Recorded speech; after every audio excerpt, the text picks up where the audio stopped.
The Chamber has been the first bilateral chamber to be established in Australia. It's existed since 1899, and in Queensland we've been around since 1956.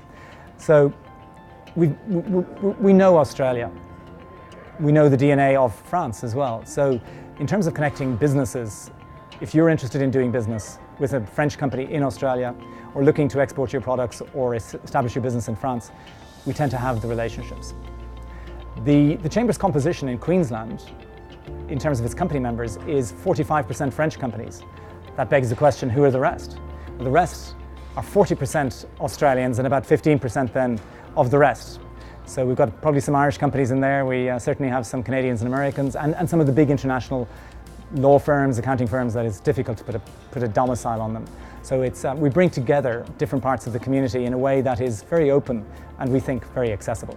The Chamber of Commerce offers a platform for networking that goes beyond a meet and greet.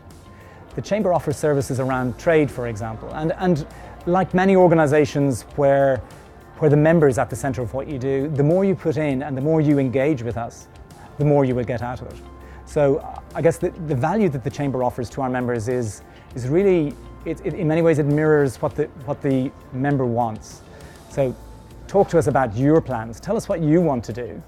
And because we're involved in so many different areas, with a focus on a certain number of areas, I'm sure that there's a way that we can use our connections and leverage our strengths to play to yours as well, and perhaps leverage yours to strengthen our organisation too.